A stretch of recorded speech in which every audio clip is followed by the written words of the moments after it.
கர்த்தர் மாறலைங்க. நான் கர்த்தர், நான் மாறாதவர். வேதத்துல ஒரு பேட்டர்ன் இருந்துச்சுன்னா அதான் பேட்டர்ன். ஒரு மனுஷன் அழைக்கிறார், அவன் ஆசீர்வதிக்கிறார், அவனை பெருக பண்றாரு, அதான் பேட்டர்ன்.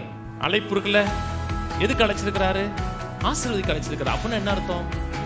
பெருக பண்ணுவார்னு அர்த்தம்.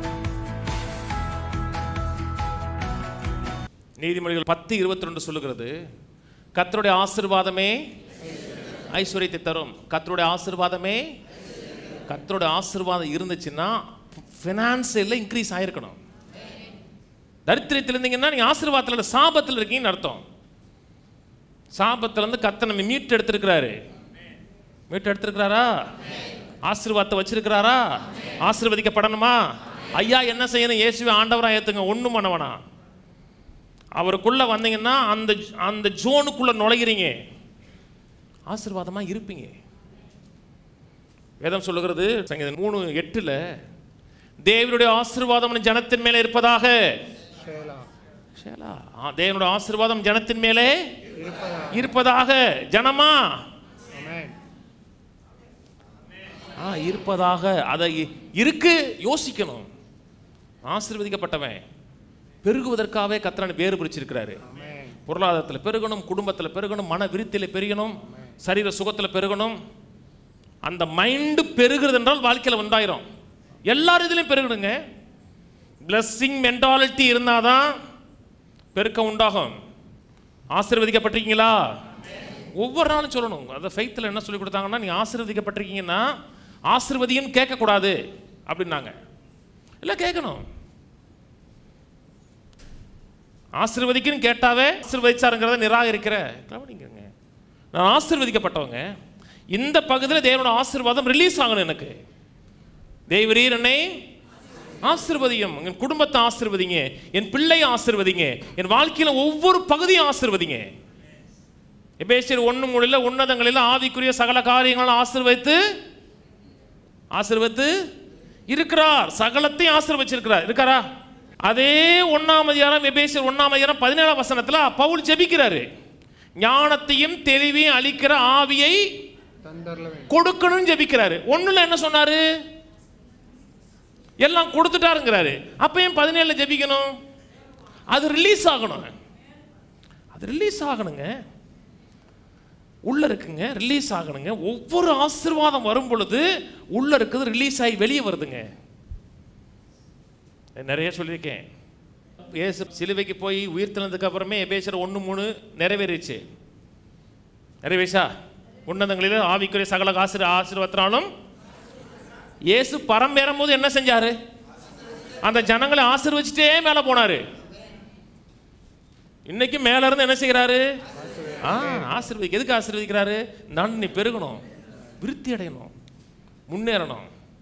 அப்போ ஒவ்வொரு ப்ராஜெக்ட் செய்யும் பொழுது ஆண்டவரே ஆசீர்வதிங்கப்பா, இதில் பெருக்க உண்டாகட்டும், இதில் விருத்தி உண்டாகட்டும் அப்படின்னு அந்த மென்டாலிட்டி உள்ள வரட்டும். கர்த்தர் ஆபிரகாமை ஆசீர்வதிச்சார். ஆபிரகாமுடைய சந்ததி ஈசாக்கை கர்த்தர் ஆசீர்வதிச்சார். ஆசீர்வாதங்கிறது தேவன் நமக்காக வைத்திருக்கிறது, தேவன் திட்டமிட்டிருக்கிறது. யோபுடைய வாழ்க்கையை பார்க்குறோம், ஆபிரகாமுடைய வாழ்க்கையை பார்க்குறோம். அதெல்லாம் எதுக்கு எழுதப்பட்டிருக்கிறது? ரோமர் 15:4 சொல்லும் பொழுது வாசிங்களேன், அங்கே போயிட்டு வருவோம். ரோமர் 15:4, தேவ வசனத்தினால் உண்டாகும் பொறுமையினாலும் ஆறுதலினாலும் நாம் நம்பிக்கை உள்ளவர்களாக இருக்கும்படி முன்பு எழுதியிருக்கிறவெல்லாம் நமக்கு போதனையாக இருக்கிறது.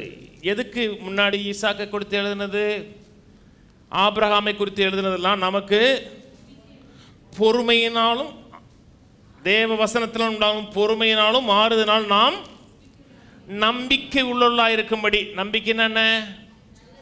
நல்லது நடக்கும் என்கிற எதிர்பார்ப்பு உள்ளவர்களாக இருக்கும்படிக்கு. மெசேஜ் பைபிளில் அதை நம்பிக்கை உள்ளவர்களாக இருக்கும்படின்னு இருக்கு இல்லையா? Keeping us alert for whatever he will do next. நம்ம அலர்ட்டாக வைக்குது. பழைய ஏற்பாட்டில் சொல்றதெல்லாம் படிக்கும்போது நமக்கு அலர்ட்டை கொடுக்குது. அடுத்தவர் என்ன செய்வாருங்கிற ஒரு அலர்ட்டை கொடுக்குது. புரியுதா? ஆபிரகாம் படிக்கும் பொழுது, ஈசாக்கு படிக்கும்போது என்ன உண்டாகுது? ஒரு அலர்ச்சி உண்டாகுது, ஒரு நம்பிக்கை உண்டாகுது. கர்த்தர் நமக்கு இதை செய்வாரோ, நம்மளே ஆசீர்வச்சிருக்கிறாரு, நம்ம ஆபிரகாமுடைய சந்ததி தானே, ஒரு அலர்ச்சி வருது. படித்து எந்த அலர்ச்சி வரலன்னா உள்ள போலன்னு அர்த்தம். ஏசி 51 வருவோம். 51:2 உங்கள் தகப்பனாகிய ஆபிரகாமையும் உங்களை பெற்ற சாராளையும் நோக்கி பாருங்க. ஏசி 51 சொல்லும் பொழுது ஆபிரகாமும் சாராளும் இருந்தாங்களா? இல்லை. ஆண்டவர் சொன்னார், உன் தகப்பனாய் ஆபிரகாமையும் உங்களை பெற்ற சாராளையும் உத்து பாரு. உத்து பார்க்க இப்படி பார்க்க முடியாது, இதில் உத்து பார்க்கலாம், அப்படி உத்து பார்க்கலாம். ஆபிரகாம் எப்படி வந்தான், எப்படி ஆசீர்வச்சாரு அப்படி சொல்லிட்டு, அவன் ஒருவனாக இருக்கையில் அவனை அழைத்து அவனை ஆசீர்வதித்து அம்போன்னு விட்டேன்னு சொல்லலை. அதான் கொஞ்சம் பாருங்க. ஆபிரகாம் படிக்கும் பொழுது ஆபிரகாமை எப்படி கூப்பிட்டாரு, அவனை ஆசீர்வதிச்சாரு, ஆசீர்வதிச்சு கஷ்டப்பட்டானா, அவனை அழைத்து அவனை ஆசீர்வதித்து அவனை பெருக பண்ணு. கர்த்தர் மாறலைங்க. நான் கர்த்தர், நான் மாறாதவர். வேதத்தில் ஒரு பேட்டர்ன் இருந்துச்சுன்னா அதான் பேட்டர்ன். ஒரு மனுஷனை அழைக்கிறார், அவனை ஆசீர்வதிக்கிறார், அவனை பெருக பண்ணுறாரு, அதான் பேட்டர்ன். உங்களை அழைச்சாரா? அழைப்பு இருக்குல்ல, எதுக்கு அழைச்சிருக்கிறாரு? ஆசீர்வதிக்க அழைச்சிருக்கிறார். அப்படின்னா என்ன அர்த்தம்? பெருக பண்ணுவார்னு அர்த்தம். எண்ணத்தில் சிந்தையிலேருந்து ஒரு துடி வெளியே போகக்கூடாது. அடுத்த வசனம் 5 வாசிங்க. 4ஆம் வசனம். என் ஜனங்களே எனக்கு செவி கொடுங்கள், என் சாதியாரே என் வாக்கை கவனியுங்கள். வேதம் என்னிலிருந்து வெளிப்படும், என் பிரமாணத்தை ஜனங்களின் வெளிச்சமாக ஸ்தாபிப்பேன். என் வசனத்தை உங்களுக்கு ரெவலேஷனாக ஸ்தாபித்து வச்சுருக்கேன். வசனத்தை கேட்குறீங்கன்னா வசனம் சொல்லுது, கர்த்தர் ஆசீர்வதிப்பார், என் வாழ்க்கையை சம்பூர்ணமாக மாற்றுவார், முன்னிலைமையை காட்டில் என் பின்னலும் நல்லா இருக்கும்.